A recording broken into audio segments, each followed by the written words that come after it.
when they finally clash against each other. They definitely do. These two teams never clashed before, although they are two of our most storied play-ins teams here at Worlds 2021. Unicorns of Love in their 3rd successive World Championships, DFM in their 7th ever international tournament. And now we see, once again, red side misfortune. We've seen it every game. Definitely misfortune. One of these champions with the patches coming in with the reword of the Yumu's item change, so it's cheaper now, builds out of Caulfield's Warhammer instead, easier to go off these long swords instead of the pickaxes. And then LeBlanc coming in for Aria. This is a statement pick as well when you go into other mid laners. We've already seen Icon with it today. Yeah, we have, but Aria has played it 4 times in summer, and he has not died. Wow. He has not died on this pick in 4 games. They won every single one of them. Aria with an incredibly comfortable pick here in the mid lane, and Ryze was his most played champion above that. Of course, that's already banned away.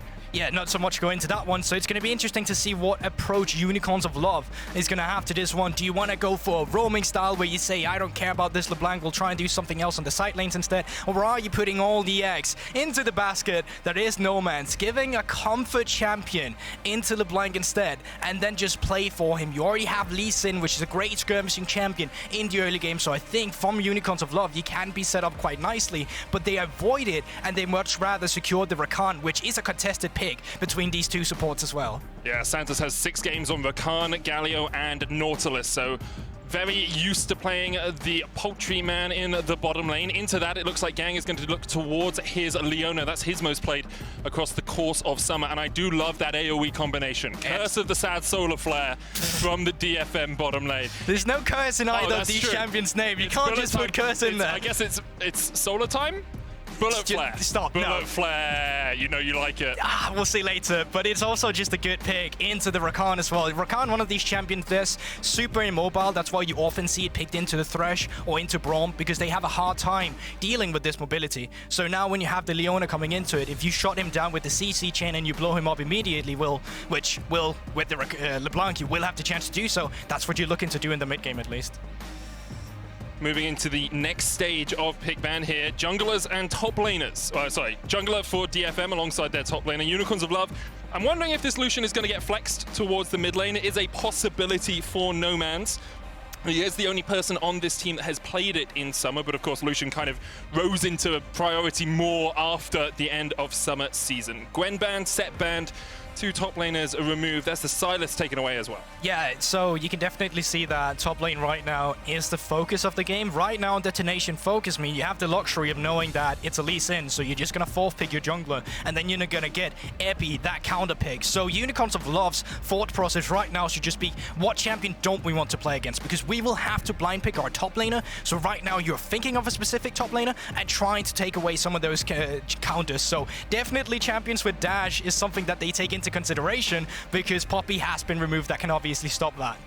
Yeah, I mean, into at least Sin, Rakan, and a Lucian, it kind of makes sense that you don't want to be playing against a Poppy. DFM here, perhaps looking towards their jungle. Talon is something that we've heard rumor of from solo queue, but have yet to see picked here at Worlds 2021, and there we are. Okay, DFM with the burstiest of burst comps I have ever seen. Ever. Like, how much damage does this composition have? To be fair, there are quite squishy members of Unicorns of Love right now. You don't have that tank. If at best, Lee Sin, obviously, a bruiser. So that CC chain we talk about, if you hit it with Leona and the rest of the members just pile down, you got 2 assassins already. It should be fairly easy finding out what you want to do. Now, blind pick for Unicorns of Love, it is going to be boss with that Jayce. Could obviously still be flexed into the mid lane, but I am expecting to see it up top side. It would make a lot of sense. The Unicorns perhaps looking towards a tank or pseudo-tank in the mid lane. Lissandra, of course, with her Frozen Tomb, can mitigate a lot of damage that comes out from the opposition. Shields from Orianna can do the same, but not really to the same degree. The shield, of course, has a travel time because the ball has to get to your teammate, and you might just die before you even get there against a LeBlanc, a Talon, and an MF. Definitely, and you know what? I think it's a very historic roster. You kind of already see here, we already talked about the top side of Unicorns of Love, and you get historic picks as well. Orianna obviously always sees plays at the World Championship, same can almost be said from the Lee Sin, and Jayce, obviously, ever since we found that top lane dominance with the Asian teams coming in, have seen their priority up here. The last pick for Detonation focused me into that one. It is going to be this Gnar, which honestly has been a great pick for Evi in the past as well, to the point where they would just blind pick this champion as a first or second rotation just because they know how reliable Epi is. But with these compositions, I'm kind of imagining them trying to play for this Talon instead. We know how fast that Talon clear can be, having full cleared their camps at 3:15 almost, to the point where you can really just start parkouring around the map and trying to find whichever lane you really want to play for. There is a few. You have the Leona, you have the LeBlanc, and there of course is the Mecha now when you hit level 6 on Ebi. Where will Steel decide to spend his time in the early game? So often a key focus for Detonation FocusMe, so often a key player in their leads, in how they get ahead in the early game. Him alongside Arya is a jungle mid duo to be feared. However, on the other side of the map, you've got Nomanz. You have an AHaHaCiK. Like, these guys, they have the experience, they have the pedigree of being on the world stage, and they team up so well together. I'm very much looking forward to seeing this mid-jungle clash in the early game. Definitely, because I also look at an AHaHaCiK, and he's a jungler where he's got a lot of jungle proximity. He's not really playing for himself. He's very selfish, actually, and one of his biggest strengths is finding these picks towards Nomanz, but having that Orianna into the LeBlanc in the mid lane, there's not a lot of pick potential before you really hit that level 6, so that early game setup, I'm going to be curious about Unicorns of Love, of where they want to find it pre-level 6, if they want to find it even at all. Because that is how Unicorns of Love traditionally played in the summer season. They were all about getting Nomanz ahead, getting him towards a position where he could just dominate his lane and then output the DPS in later game fights. But it does feel a little bit more tricky to do that when he's on something like the Orianna. Now, I do want to see if Detonation FocusMe does have some level 1 plays, because in their regionals, or just in terms of playoffs as well, they always had something to pull out in the early game, starting Bubble on Zoe, starting E on Silas to get the stun. So it wouldn't even surprise me if we tried and see them go for something here before laning phase really starts. It looks like they were perhaps expecting Unicorns of Love to step into this tri-bush. You can see Ebi just waiting there, the rest of the team across the wall. But for the moment, no one will face off. There was a ward placed around the red buff by DFM, meaning that they would spot out if an AHaHaCiK decided to go for an invade. And with lanes just going back to normal, from the side of Unicorns of Love, there's not really much early intel being gathered here. We usually would see them try to get either a deep ward down in the bottom lane to see when they finally hit that lane, or try to get some intel on the enemy jungler. I think that's really pivotal when you play against the Talon as well. But they've not gone for anything. They're probably waiting with their trinkets here for this stage of the game, where when Talon is finally going to be around, you can try and spot him at the Raptors. You can try and get that deep ward towards the river if you get the priority instead. And keeping eyes on Steel would be a key factor for Unicorns in this early game. They really need to keep him under wraps, make sure that he can't get snowballing on this Talon, because we've seen, whether in solo queue or while watching Tracking the Pros, just how much damage a Talon can do as he gets towards that level 6. That Shadow Assault can do so much work. For the moment, though, every matchup as expected. Orianna into LeBlanc in the mid lane here. Both mid lanes just trying to trade with each other, while Yutapon on this MF that has been prioritized very heavily on the first day of Worlds, trying to trade into Argonavt. And the thing is with Lucian, we were seeing a lot of Lucian Nami, and that was kind of the discussion. You expected Lucian Nami to be a huge pick, but you can see perhaps it doesn't work quite as well when you're eating double ups in your face. Rakan does a lot of what Nami does, and actually is stronger outside of lane than Nami is. Yeah, exactly. And, you know, even playing with this lane, you don't mind being shoved in the bot side. You take a look at the summoner spells. Argonavt has been forced to take this cleanse because you are against the Leona, and that gives you the leverage to just take heal on the Misfortune. So if a fight were to break out, if we see it down in this bottom lane, having that heal is actually going to benefit you, and that may be why, as Lucian, that you don't want to take these early trades that you'd usually see a Lucian go for. Yeah, the dash-in double auto attack with the Light Slinger alongside the Nami can do a lot of work, but Rakan not the strongest laner in that respect. Both junglers on the top side of the map right now, as Steel is going to get his red buff and AHaHaCiK takes away his blue. Actually skipped the Wolves, so would have had a slightly quicker timer to get up towards the top lane if he wanted, but has decided against it for the moment. Yeah, but you also see the full clear coming in from the Talon now. It's 3:10. He's already on his croc, should be finished in a bit. Gaeng going in the bottom lane, Argonavt able to walk away for the moment. No summoners burnt on either side, but you can see Argonavt taking quite a battering. Has already worked his way through 2 of his health potions, does have a total biscuit and an extra pot in his pocket though. But this can be a bit unfortunate for Steel because Nomanz have the priority in mid lane right now. Super easy for an AHaHaCiK to take the scuttle up towards top. But Unicorns of Love bot lane, they also have the priority. And because of this, there's not really much you can do as Detonation FocusMe to stop these early scuttles from coming through. But there's no ward up here, and Jayce is quite far up the lane.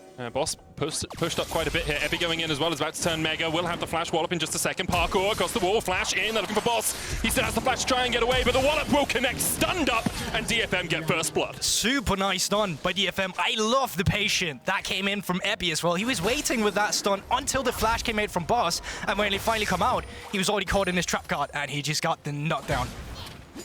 And then you can see Evi and Steel will push out this wave, meaning that Boss has to TP back in. Otherwise, he would be losing too many minions to this tower. Evi might even stay around. Instead, decides against it. He'll go back and spend that assist gold. Meanwhile, though, AHaHaCiK with a good invade, knowing that the enemy junglers on the top side of the map can push himself in. Yeah, but there's not really much of a dive threat coming into this one. It is still Leona. Heal is up and available. He can shadow them if he wants to, but there is also ward stopping that. But it gave him a bit of a jungle advantage in the sense that he got both scuttles, he got the Grom, so when you get out on the reset, you do have a window to try and actually be proactive with your levels as soon as you does hit that level 6, because that's going to be something to play for if you have the advantage against Steel. Of course, AHaHaCiK will be trying to shut down any more of those ganks from Steel. Steel, so consistently a carry for DFM in the LJL. High kills and assists at the 15-minute mark. Lots of kill participation as well. He's very much involved in everything his team does. Yeah, if you watched any of the LJL games, you would know that this man is so pivotal at getting his lanes ahead. The fact that he skip camps if there's a winning matchup, he knows he can abuse, and that's also the reason why his kill participation is as high as it is, because he loves to play for the lane once they have a lead. It definitely does. 600 gold lead now for Detonation FocusMe. 300 of that sitting in the jungle. A couple of hundred for Arya in the mid lane as well, but it looks like Nomanz is actually catching a wave, so should be able to equalize that just a little bit. Yeah, but you can already see Unicorns of Love now. They're showing their strength. They have that bot lane priority. They can move Santos out on the map, and that is pivotal here because Boss is caught in a position where his lane is not really in a favorable state for him. If he's pushed up here and Steel is around, he can just get dope. Wow, that damage, and now the rest of Unicorns of Love, they're here as well. Steel's going to be just around the corner as Evi is forced back. Remember, no flash on that Gnar, and AHaHaCiK looking for it. Sonic Wave hits Steel. Good little bit of bodyguarding there from the Talon. But this is still great. You're forcing out a big wave from Evi. He does have that teleport. Can threaten a little return kill here, though, and AHaHaCiK low after this little exchange. But the thing is, remember, Santa's still around in the river, and it's this pressure you get from the support play of Unicorns of Loves that allows them to play like this. Evi does TP back in towards that top lane, but only able to catch around half of that minion wave underneath the tower, so he's about 10 CS down. And as you said, it's Santa's roaming around that is allowing Unicorns of Love so much freedom. And of course, Argonavt has to play a little bit of a backseat role here in the bottom side of the map. He's 15 CS down right now. You can see he's only got a pickaxe to the serrated Dirk already complete on Yutapon. And Gaeng is spending just that little bit more time around Yutapon to make sure that he can gain control of that matchup. The good thing for Argonavt here, though, was that his lane was pushed in towards the enemy tower, so the enemy minions started stacking up, which resulted in a slow push. But now, with the priority on Detonation FocusMe, Gaeng is out on the map, but Nomanz does have flash, and I think this is going to be a hard gank to pull off. Yeah, the wave really not in the right spot for this sort of gank. It's actually continuing to push towards the Unicorns of Love tower. Arya will get it to crash in, perhaps just shadowing him. There's the chain, still going in. Flash, Zenith Blade, they're looking for it. Nomanz underneath the tower is dead before he can even shockwave. He found it and didn't even have to burn a flash from the side of Arya. Down in the bot lane, they tried to go for play with a stacked minion wave towards Unicorns of Love instead, but we're not even done. Oh, the ward jump into the kick there onto Evi. Will gnar them into the wall, but he doesn't have a flash. He doesn't really have a hope of getting away from this one. Boss switches forms. Evi tries to jump, and Boss with the hyper here should just do enough damage. One more auto would be enough. The Sonic Wave shot, there's the auto, as Boss will take it. And movement speed almost came through with the hyper. Steel is trying to counter jungle because he saw the enemy jungle up here, so he will get some extra gold and experience from himself, stealing away that red buff. And I wonder if they can threaten a bot lane dive here. No, they can't, because Nomanz, he is around the area as well. And it looks like we're just going back to normal jungle clear with Steel resetting and AHaHaCiK on the other side of the map, getting the Rift Herald. You can see both the junglers just so active in the early game. It's what the teams relied on them to do in the regular season and in the summer, and they continue to do it here on the world stage. Slight gold lead for DFM, but that plate in the top lane really evens it out. This Rift Herald as well, we talk about how good it is to use these to get early plates, sometimes even to take towers. We'll see if Unicorns of Love can use it effectively, because really, usually you see a Dragon trade for that. They got that for free. And that's like the important part as well going into this one, because now you can build up the strategy we've already seen from Unicorns of Love. If you can push in the bot side once again, get Santos out of the map, get the mid lane priority with Nomanz, and then you move your pieces up to the top side. You already take a look at the plates. There's only 3 left on Evi's tower. So if you can deter win conditions that we've seen, at least historically in the split from Detonation FocusMe, which was the top side, then you're already on the good track to make it into the mid game, because early game from both teams here, they are quite pivotal in them getting their wins. Yeah, both these teams really not put behind too much in their regular seasons either. And we'll see how well Unicorns of Love are able to use this Rift Herald to their advantage. Nomanz has been under a little bit of pain in the mid lane, only about 4 CS down, so not a monumental difference, but usually he is the guy that's ahead on this team. It looks like Steel was able to sneak in here, has the Shadow Assault. Arya jumping forward. The trespass over the wall. Nomanz able to dodge to the side of the chains. And AHaHaCiK coming in as well, but Steel should just be able to walk away from this one. Has to flash the shockwave. Yeah, they're definitely respecting each other here as well, but you can see the supports moving up at the same time. Actually, Yutapon moving as well. And now level 6 has been hit by both these bot laners. This is where the... What did you call the combo? Oh, what, the solar time? No, solar, the bullet flare. Yeah, bullet flare, there okay, finally what Dagger does get online, but now with AHaHaCiK up towards the top side, does have the Rift Herald, and they can threaten a tower here, but they don't feel too sure about where the enemy jungler is right now. Remember, there's not a lot of wards in DFM's jungle. Looks like they're going to get another wave shoved in here. With the cannon wave coming in, you can see Evi has to respect. Nomanz also working his way up from the mid lane. Not something we saw him do too much in the CIS. Usually he was the one that everyone was focusing on. Everyone was getting into his lane to get him ahead. Here, he's the one sacrificing a little bit of his laning phase to make sure that his top lane, Jayce, has the advantage. Yeah, and it's also super easy for them because they're not being punished right now. They can go on to this tier 2 turret. Across map is not coming through either, because in the minimap, they had a lot of good vision towards the bottom lane as well at the same time, which meant that Unicorns of Love bottom lane, they knew exactly when they needed to back off, when they can move forward. Now they saw Steel clear out the ward. Now they're backing off, but it's already too late. They already got 2 top lane towers. Huge gold swing there for the Unicorns of Love at the 11-minute mark. They are 1,200 gold ahead. Second plate didn't even fall in the bottom lane. Of course, we do still have 3 minutes to smash those plates. But for the moment, Unicorns of Love very much in advantage in this game. You can see first items complete, Gore Drinker and Eclipse for the Unicorns. And I wonder what they want to use this extra top lane priority that they have gained for themselves. If I saw correctly, seems like Ebi is sat a little bit of a freeze up in the top lane. And right now, Boz, having this extra time to move around, he's going to see if he can make a difference elsewhere on the map. Now, moving around with his jungler, clearing vision. If he can clear a clear path down towards the bottom lane, well, then you can keep yourself engaged with your lead here, trying to punish your opponent as much as you can. And it looks like they're trying to threaten the mid lane at the moment. Arya jumps across the wall, and AHaHaCiK is just around the corner. But Arya, of course, with the distortion, can just jump back very easily on that LeBlanc. As you say, Boss doesn't really have much to do on the map apart from trying to team up with an AHaHaCiK and apply that pressure. They will do it in the mid lane. Steel is waiting in the wings, but that's 1 plate down. Of course, the hyper charge from the Jayce can get those auto attacks off very quickly. So 2 tower plates in the mid lane fallen. Unicorns of Love able to continue to extend this gold lead, about 1,300 gold ahead right now. Yeah, and this is where you take a look at the top side. You can see the waves have finally started to get pushed in. So Boss, he's like, okay, great, I finally have something to do in lane again, and he's going to move up there. Alright, goes in, there's the chains, lands onto Santa, second chains comes out, that's 2 of them. Steel looking for it as well, the shockwave used, solar flare doesn't really get the stun, just a little bit of a slow from that, so in the end, Unicorns of Love are able to retreat. Yeah, but Unicorns of Love, I mean, a lot of people came in favoring DFM to this game, and I think Unicorns of Love, they're kind of throwing away these expectations, at least for the early game here. They're the one who's proactive. They're the one who's super stable around these objectives, as we already saw. They got the Rift Herald. We see Santos move out and about on the map all the time, and it's what's getting them these leads. So now, as Boss, you can push in the top side again, you can force Ebi to slow push back into you, and then you start moving the pieces around once again to take care of the mid lane, to take care of the bot lane instead with the man advantage.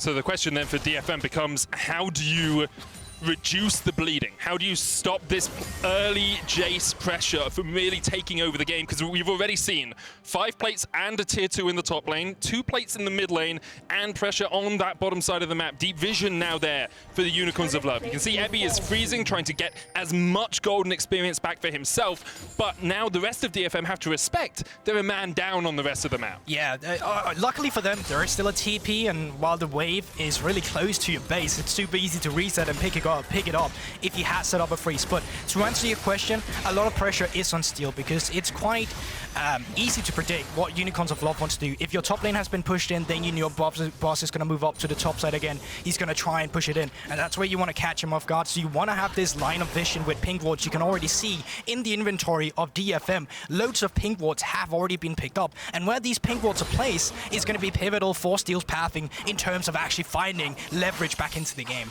And what I love as well is the timings on things. You can see there's 2 minutes left on the Ocean Drake. The Rift Herald hasn't spawned yet either, so Ebi actually has a lot of time where the rest of his team doesn't have to push forward. Gaeng here taking a little bit of a bad route. Bullet time coming out as well, but Gaeng, that was just poor pathing from the support for DFM. Oh, and it does more as well, because now Ebi used his teleport. Now he can't just freeze without having any care of where boss is, and all of a sudden, Unicorns of Love, once again, they find a proactive play, and they are rewarded for it. So with Rift Herald now being up and available, well, they should just be able to pick this one up for free without having to worry about a cross map, because Jayce can just clear up these waves down in the bottom lane. I say that, he's almost dead.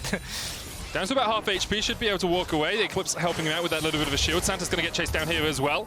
Gore Drinker used by Steel for the slow, but of course Rakan, very mobile, very slippery, very difficult to keep hold of. 15 minutes into the game, it's a 2,000 gold lead for the Unicorns of Love, and you have to expect that will continue to extend, because you now have a Rift Herald. Mid lane tower was chunked out a little bit. This Herald can break that tier 1, and then you open up the map even more for yourself. Yeah, you also got good ways to extend your lead with Drake coming up in 40 seconds. You can either try and force your advantage around this with the second Rift Herald you have just picked up. You can try and cross map instead, which is also an option. So when Detonation FocusMe starts up this Drake, you just try to put your resources in mid lane instead to just try and clear out this turret, which is already half HP, so it should be quite easy.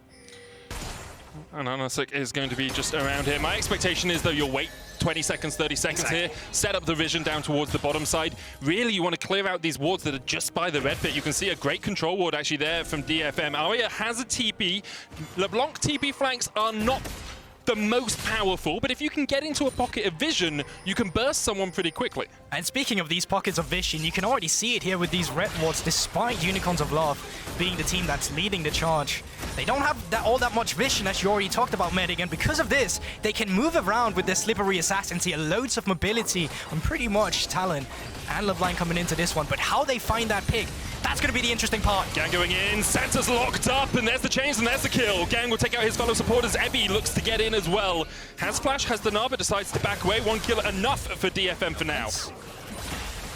Had to be a bit careful there. Steel was threatening jumping over the wall, but being level 11, Steel wasn't going to fancy his chances, and now going back onto the Drake, they should still be able to take this. Gaeng going in, and AHaHaCiK's going to dodge away with the safeguard. Arya jumping across the wall as well. There's a shockwave lands onto Ebi and Gaeng, but Gaeng has the stopwatch and the bullet time coming out as well. Arya's going to try and put the damage down. Argonavt with a culling of his own will force them away. Dragon secured for DFM though.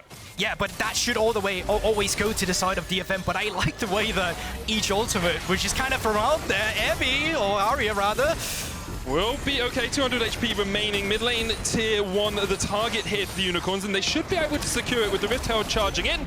There it goes. They might try and protect this Herald to get another charge in, but instead decide they do not want any more action right now, and they will back away. Gold lead now shrunk to only 1,000. Yeah, I think it's going to be a bit too difficult. Also, in terms of Unicorns of Love jungle, they have the entire top side that they have to clear. Then you can go for the reset. There's also a minion wave being pushed in on top lane that Nomanz now have to pick up instead. So tempo with the reset here could favor Detonation FocusMe in a bit, where they'll be able to try and threaten some of these outer turrets if they'd like to do that. But make no mistake, despite that little engage there, Detonation FocusMe, they'll have to fight more of that. And it came from Gaeng, who found the pick onto Santos, the Leona Rakan matchup that we already highlighted.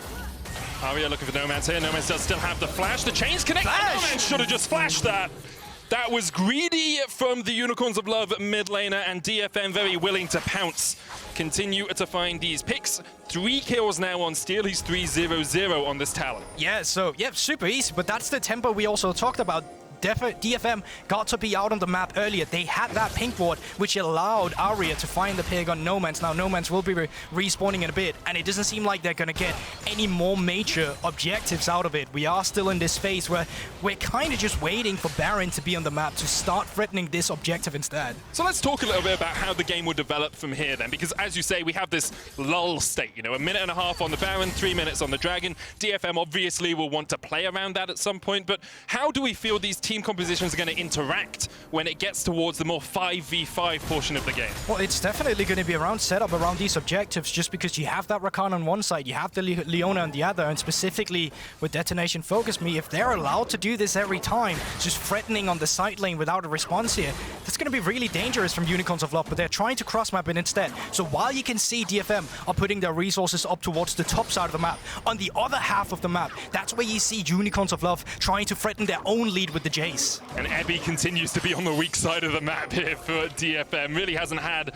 a hope in hell of surviving a lot of this game, or at least getting an advantage. Nomanz here caught with the Zenith Blade once again. He does still have the flash, but the stun lands from the solo player, and Nomanz flashes and still dies. Second time in a row we've seen Nomanz caught out. Yeah, so that was the unfortunate flash instead. Even if you did flash and got over, Talon would be able to parkour over the wall at the same time. So really nicely done by DFM, and I think the vision just lagged a bit for Unicorns of Love there. Now, they are trying to attack Evi down towards the bot here instead, but it just doesn't seem like they fancy their chances. Evi almost getting Mega Gnar as well, and it just doesn't seem like a play you want to commit for. It's a lot harder to kill a Gnar about to go Mega than it is to kill an Orianna, and Evi obviously perhaps showing a little bit of his experience with this team as well. In his 4th World Championship, he knows how to play weak side. You heard Emily saying she thinks he's actually the best Japanese native player ever to have come out of the LJL. And he continues to show us, even in this game where he was put behind early on, he picked a good time to freeze in the top lane. Yes, he did burn his TP, but that really wasn't his fault. He wasn't the one getting caught out. I feel like we can play Gaeng on that one, but yeah. I mean, yeah, definitely. And then here, he's willing just to step back. He knows he's on the weak side of the map. He knows he's not going to get support, so he's just like, okay, I'll take a step back from my tower. And also now, just taking a stock at the map stage, you know, all the vision control right now about the Baron, not even just around the Baron, but just in the map in general, it just seems to favor DFM a bit. Oh, we are going in, and AHaHaCiK chunk down to about half HP. There's the bullet time coming out as well. Still stepping forward. Shadow Assault has been popped, and AHaHaCiK dodges away with the safeguard. Really nice bit of interplay there between the support and the jungle of the Unicorns of Love. Grand entrance to get out by Santos, and then the safeguard over the wall. Yeah, really nice job by Gaeng as well, just coming in, not overcommitting, but just forcing the cleanse of Argonavt as well, which will leave him a priority target into the next game. Once again, if you have this line of vision that we already see on the map where Talon can come from behind, where the LeBlanc comes from behind, that's where you start seeing issues. But I also like the response we see from Unicorns of Love, knowing that DFM has to reset, clear out the waves, they immediately attack the camps instead, and this is how you keep a gold lead going. You want to take away the enemy jungle camps because they actually give a good amount of experience and gold. And alongside that, you get deep vision into this jungle when the Dragon is about to come up in 20 seconds time. DFM might decide to just forego that Drake. They say, we don't need a third, it's only a mountain. You're nowhere near Soul anyway, we can get mid-tier 1 from this. They don't really have the wave to push for anything further, but they will get at least the mid-prio and that first tower. Yeah, and you can see DFM here, they're deciding to play 2 lanes instead of 3, just because Drake is respawning. Let's put 4 members while the enemy is in our jungle to try and clear the turret. Now you can push out the mid-wave, which gives you more pressure moving into this one. This is actually looking pretty good for DFM if they want to contest. Unicorns of Love do have the vision advantage, but that ward in the pit is going to spot them out. Steel jumps in a little bit late. Evi on the flank, but doesn't have the Mega Gnar stacked up. DFM might decide they don't want this fight because Evi's only halfway towards raging out. He will continue to aggro the Grump. It will reset, but he continues to build that bar up. Aria on a ward. Gaeng going forward. There's the Zenith Blade. Evi still a long way away from the Mega Gnar. The quickness coming out from Santos as well. The Talon following up. Solar Flare hits onto the backline, and the bullet time's going to rip through them. A great kick by AHaHaCiK, but he's caught out with the chains. Down towards the bottom side of the fight, you can see Santos is running away. AHaHaCiK able to escape from Aria for the moment with the safeguard. Now we move down towards the bottom lane. Still going in with the rake. Gaeng on the chase as well. No flash, but does have the Zenith Blade. Santos dives in with the grand entrance. Battle dances his way out. Steel exhausted. Shockwave goes wide. Gore Drinker for the slow, but they just can't get in range. And the double up will not bounce They're just too fast, and minion waves, they don't have the bot lane minion wave. Mid lane is still lacking a push, and therefore they can't even threaten any towers, so they get one kill, but they still lose to Drake, and Unicorns of Love gets out after that one. That they do. Gold lead overall has swung in favor of DFM for the first time in a while, about 1,000 in their advantage right there. But you really feel that fight from DFM, it felt a little tentative. It's also Unicorns of Love moving into this one. As we take a look here in the Axe replay, they can see Santos, he's actually the one stepping up to try and look for it. And I think they're being a bit too greedy with this one. They already got the Drake. The Insect is nice, but there's really no follow-up into it. And it's just super easy for Detonation FocusMe to still navigate this fight. The objective, or rather ground you get to actually just completely ignore with the Talon, lets you chase as well afterwards. And nicely done by AHaHaCiK to make sure that that bullet time didn't continue, although I believe it was near the end of its ticking anyway. Unicorns of Love now will move to the top side of the map. Still down towards the bottom means that Arya is a little bit on his lonesome up here, but LeBlanc, one of the most difficult champions to lock down with that double distortion from her ultimate, of course. So Unicorns will have to settle themselves for just a little bit of jungle CS. We are getting towards more of those team fights, more of those big 5v5s, and I think across the course of watching these two teams in their home regions, both of them could be a little bit messy when it gets towards those coordinated team fights. Yeah, like what Steel is doing here, he's shadowing. Oh, that jump was a bit too far. Boss does have flash, and with the Yumus, we'll just be able to walk his way around. I like the idea, though. He was around shadowing Evi down towards the bot side because there wasn't really anything to threat. Normally with your jungler, you don't want to have them down in the bot side when Baron is respawning. That doesn't matter when there's a Talon in the game, though, as he can just skip up there immediately after.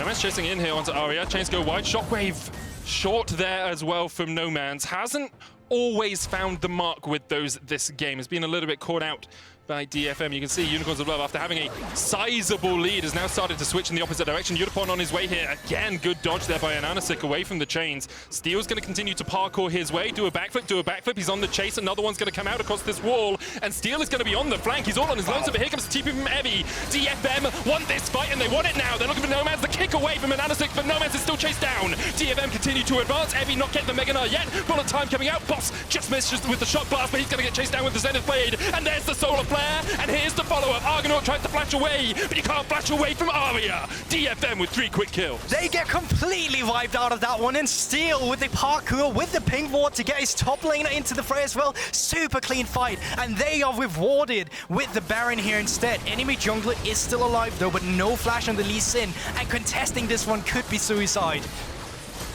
And AHaHaCiK and Santos looking for it. As you say, Lee Sin alive, 6,000 HP left on the Baron, and AHaHaCiK's going to try and safeguard in here, but I don't even know if he can get close enough in time. 3,000 HP on the Baron, and the Unicorns of Love will have to give this one up. Arya acting well as a bodyguard here, keeping AHaHaCiK at arm's length, keeping Santos at arm's length as well, and that is the Baron over to DFM. Let's see what they do with this Red Bull Baron power play. I mean, they have third Drake coming up in just 1 minute as well, so there's loads of things on the map that you can secure coming into this one. And as we are diving into the replay, I like that it's all of a sudden Detonation FocusMe being proactive, punishing Unicorns of Love being up here. They're not respecting the mobility you get of this Talon. So once he dives in behind him, gets that ward to Evi to TP in, who beautifully dodges the grand entrance there as well. The fight is already over. Gaeng joins from a field you wouldn't even expect the flank to come in from after the fight is done. And it's just super clean job by DFM. A really good picks there from DFM. The whole team invested into it, running for those kills. You can see what it means to their coaching staff as well. Unicorns of Love. You can see what it means to their coaching staff. I mean, it's so important because these teams are fighting for either first or second, really, in this group. If you get second place or if you get first place, you avoid playing LNG or Hanwha Life, probably. Obviously, we don't know the result of that group yet, but the expectation is it will be either LNG or Hanwha Life first, and then either Hanwha Life or LNG second. And if you can get to second place, at least in this group, you have a much easier road to make it to group stage. Yeah, I completely agree. And now, with this Red Bull Baron power play, they're pushing in the bottom side with a stacked minion wave. They have Arya in the mid lane, and instead of trying to broadening the map too much, they're just combining their strength right now in members and shoving down 2 lanes instead of all 3. And I like this because it's way easier just clearing these towers. Why make it harder for yourself when you're already in a position to just take down your opponent way easier? Yeah, and you really want to sync these waves up as well, which is something DFM aren't doing well here. here. Double cannon minions in the bottom lane. Aria a little bit away from the wave in the mid lane. As Unicorns of Love, 5 members strong, grouped up down towards this bottom side. Aria continues to push in mid. The cannon minions will go down towards the bottom. Aria does have a wave here on that mid lane. Inhibitor Tower didn't take too much damage though. Misfortune, not the longest range AD carry, of course, does have some long range abilities, but her auto attack range pretty close and tight to her opponents. So very difficult for her to step up and really auto down that tower. Yeah, and look what they're doing right now, because they need to sync the waves again. So they're not actually attacking the minion wave. They need Aria to clear it faster. So both mid lane and bot lane minion wave collapses at the same time. And Unicorns of Love, they'll have issue having way too many resources down in one lane. Solarflare going in, and AHaHaCiK jumps onto Yutapon on the backline. He's going to pop the stopwatch. That's going in with quickness as well. Shadow Assault has been popped, and already Yutapon is down, and AHaHaCiK will fall as well. And Evi goes in with an R, but the flash is away from Unicorns of Love. Aria has rejoined the fray. Nomanz able to escape. Santa's going back in. Gaeng dives forward with the Zenith Blade. Santa's ticking, just about survives. And DFM dived in, but Unicorns of Love were able to push them back. Just too over-aggressive. You already knew 5 members down the Aria. With that chain hits, that is a very dead boss. But they're still not scared. You can tell they're making mistakes, but they're not scared to make them. They are threatening the pressure that they have right now. But once again, Detonation FocusMe, I think they just got a bit too aggressive down in this bottom side. You had Aria in the mid lane who was shoving it in, and you could have been way more patient with this one. Unicorns of Love, though, quickly punishing that mistake. But they're going to need more mistakes to punish. It's the second time we've seen AHaHaCiK finding this kick onto Yutapon. You can see Santa's very willing to follow up. Doesn't really matter if you land the grand entrance, just want to make sure that quickness comes out. Shockwave was a tiny bit early, but still enough damage to kill off Yutapon, and then the flash is away from Evi. And that's also huge, because that was a lot of summoner spells you just blew for the next foreseeable fight. Yes, of course, summoner spells are still lacking as well from Detonation FocusMe, but if you're the one who's being proactive, you don't have to flash away. It's your opponents who are going to be scared instead. So now with both resets coming through, there's only 2 minutes left onto the real big objectives. We're having Ocean Soul on the map, and Baron is also going to be at the table at almost identical times. It is the Mountain Soul, of course, here with the Mountains coming up next. But as you say, Baron and that Soul will be up at the same time. I will say, rewatching that fight down towards the bottom lane, can you remember DFM's game versus Dalmon Kia at MSI? I mean, it's slightly. They tried to take a fight around the bot lane inhibitor, and then they lost the fight and lost the game from there. I'm sure there's a few DFM fans out there who are having a few flashbacks to that moment with how that play went down. Don't take it away from them just yet, okay? No? The PTSD doesn't need to kick in just yet. If it does happen, though, okay, fair, I feel bad. But right now, they are still the team with the lead. They definitely should win this game from this sort of position, right? They have the advantage, they're in a good spot, they have all of their items built up, and they've shown us consistently that they can find picks and they can find these fights. It's just you have that little nagging doubt when Unicorns of Love start to find some of these key picks. When AHaHaCiK continues to find these kicks in fights, Unicorns are not down and out. They are very willing to take a fight. That's how they need to do it as well. They need to be able to create their own vision pockets, because they still have the Rakan, which is, you know, one of the most slippery supports to have in the game, with the movement speed that comes in from your Altar Smell. Super easy to find these flanks, and that's what you're looking for as well. You can't rely on AHaHaCiK every time. You need more members to show up as well. So Santas, I'm looking at you to try and help this Lee Sin find a pivotal target, because if you get multiple members in a knockoff, you have the Orianna Shockwave to follow up. Rapidance Death Cap almost available for Nomanz as well. But my big threat on DFM right now is Aria with his items. He got the Magic Pen, you got the Ludens, and you got the Rapidance. If you get caught off guard by this guy, you're dead. 4,800 gold, the lead right now for DFM. Unicorns of Love fighting back in this matchup, but still very much against the ropes. DFM are looking for their first win here at Worlds 2021. Would be the, if they make it through to group stage, will be the first time the LJL has ever made it to the main stage. Unicorns of Love did it last year, of course, and struggled in their group, but still for a region like CIS or like the LJL, even making it to groups is a huge accomplishment. That's what they look to do.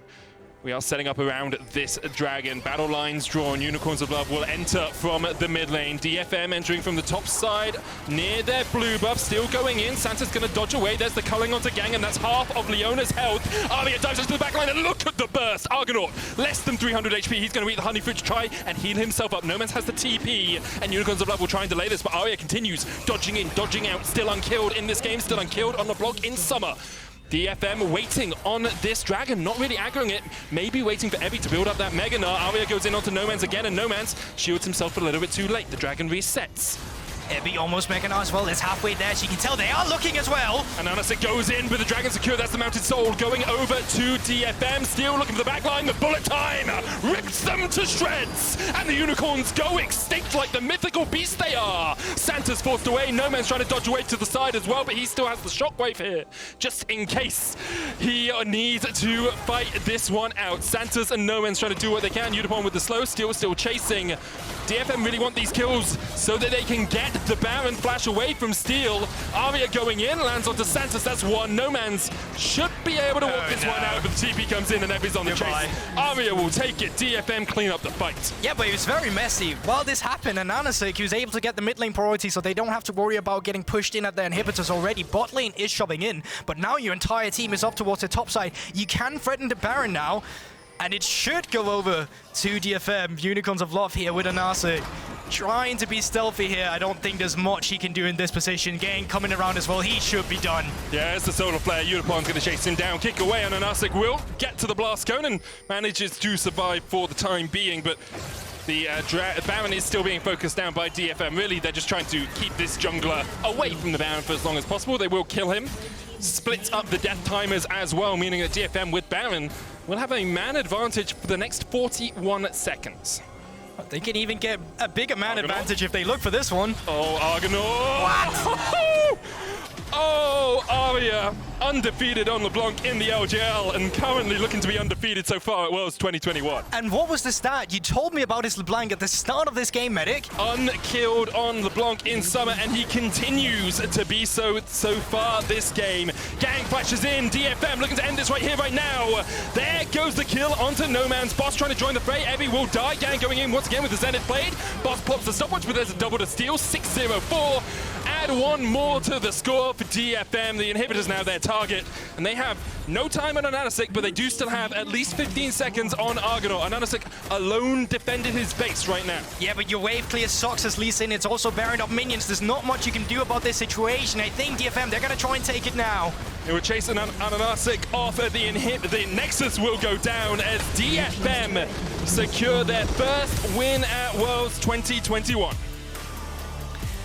It could be cleaner. It still could. Early game was very much in the favor of Unicorns of Love that came out of the gate with guns blazing. But once we hit that mid game, once we started to punish the side lane mistakes we saw from Unicorns of Love, that's where DFM found their way back into this game. And they found it around Steel and Arias, the players we've been highlighting as well on this roster that did a phenomenal job finding the comeback in this game. And on the back of the first Talon we've seen here at Worlds as well. Incredible stuff from Steel. We expected him to be a key carry for DFM, but really showed up in that game and got his lanes ahead and got his team ahead and got them to their first win of a potential